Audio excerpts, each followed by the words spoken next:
Should we film it together? Let's do it together. Sorry. What is up, you guys? My name is Haley Moon. Welcome back to my channel. If you're new here, I make videos all about spirituality where I try to tie in psychology and some science as well. If you're new to my channel, make sure that you hit that subscribe button and turn on the notification bell as well if you want to be notified every single time I float down onto your screen. As you can see here today, for at least the beginning portion of this video, I've got some company here.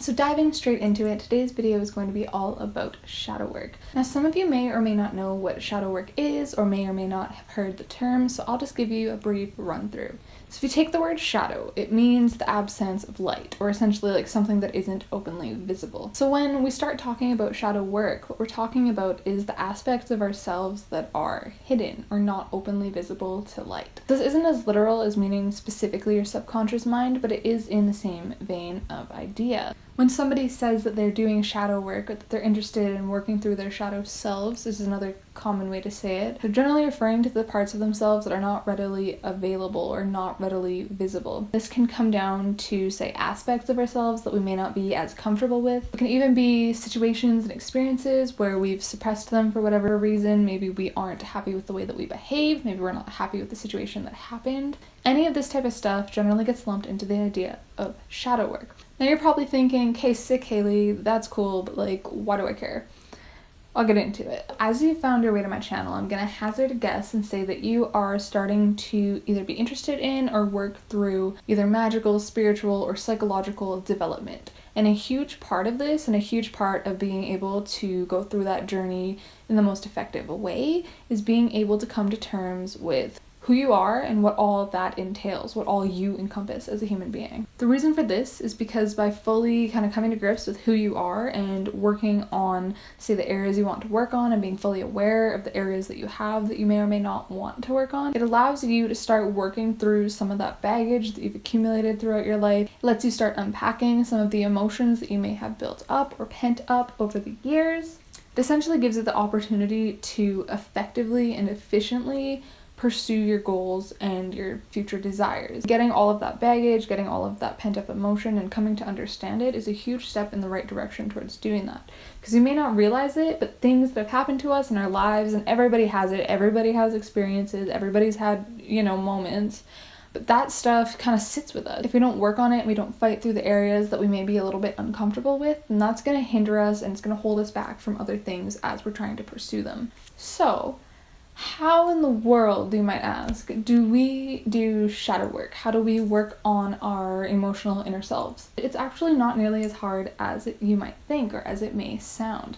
Essentially, the art of working with your inner self really just starts by sitting down and thinking. That brings me to meditation, and I'm sure you've heard it, I'm sure you're sick of hearing it, but if you aren't already, you should try meditating.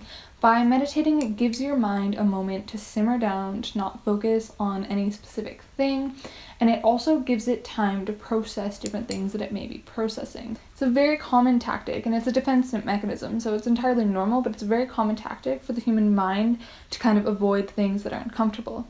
Which is great in the moment, but later on, what that means is that you may be avoiding things that you haven't fully dealt with, but they're still lurking at the back of your mind. So because of that, you're still investing your energy into a situation that's past or a situation that you really just need to come to grips with.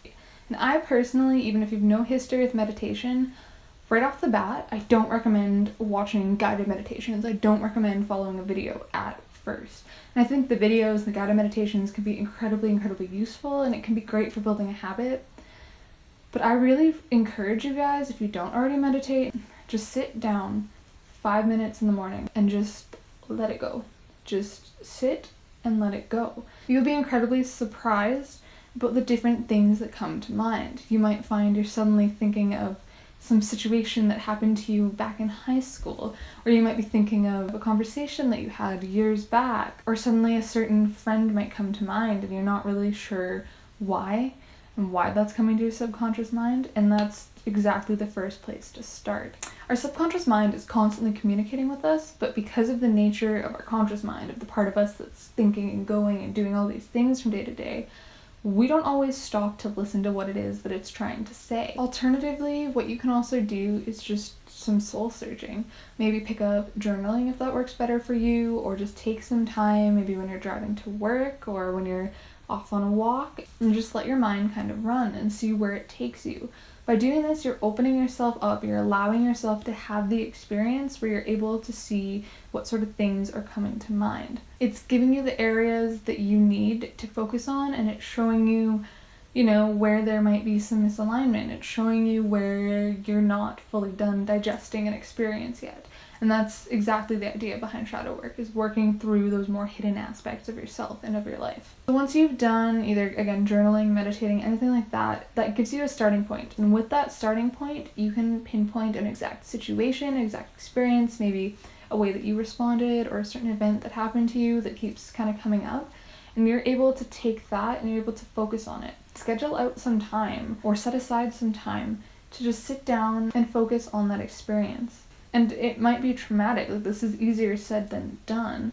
Just observe the experience that you had. Let your mind churn through it, let your brain process the different information, and you'll be surprised about the things that you'll find. Maybe you'll start to realize, oh, you know what? I had this situation happen when I was in high school, and somebody else was kind of mean to me, so they always, wanted to get on the bus faster than me or whatever. And that's why when I was in the grocery store and somebody cut me in line, I got so angry, right? So that kind of shows you, and then you take that deeper and you can be like, okay, well, why did it upset me so much when that person wanted to get on the bus or whatever before I did? You can stop and you can think, and you might realize, oh, as a teenager, when they did that, I told myself that made me less important than them. So now as an adult, I feel like I have to try to prove that I'm important. And that needing to prove that you're important in this example would be an aspect of your shadow self. It's an aspect of yourself that you may or may not be super comfortable with, that you're probably likely to suppress. You're likely to not know how to interact with that, or you may not be totally comfortable with that type of behavior or those types of feelings. And that's okay. But that's the fun part. That's where you get to go further and you get to explore now, and you get to be like, okay, what is importance to me? Why do I care to be important? What do I define as important? And why is that related to other people? Does it need to be related to other people? And through that, you can delve so much deeper and you can do so much self-discovery. You can work on yourself. You can entirely change the way that you interact with your day-to-day life just by literally thinking about it. And I hope that doesn't come off in the wrong way. I'm not trying to say like it's some really easy thing to do, because honestly, it isn't. But this is a huge aspect for any practitioner. It's a huge aspect for anybody interested in psychology and the mind, or even just people looking to improve themselves as human beings. What I'm explaining to you is a tool set that can help to bring you further in life through further endeavors. Maybe one day you'll decide you're no longer interested in spirituality or occultism or whatever it is. But taking that knowledge, taking that skill set and that desire to understand yourself from the inside out is something that you can still bring along with you, whether you take certain ideologies with you or not. So you can look at this from any perspective that you want to. But no matter what, at the end of the day, you are the only person that gets to experience being you. So you are the only person that you are with for your entire life. You are the only person that absolutely 100% is there. And that's not to say that there aren't supportive people that will stay in your life or that might be in your life for your whole life, and that's fine.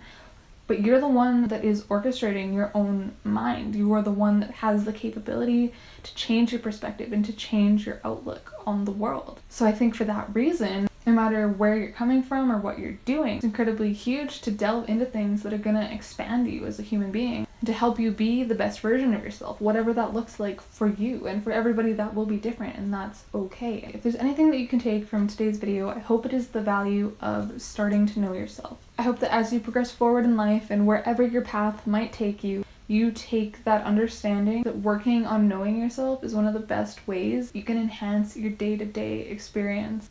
Alright guys, well thank you so much for sticking it out all the way to the very end. If you're not subscribed yet, why not? Don't you want to be notified every single time I grace your screen? And my cat even helped with this video. So if you want to see more of me, more of my feline companion, then you should probably subscribe, and I will see you in the next video. Bye!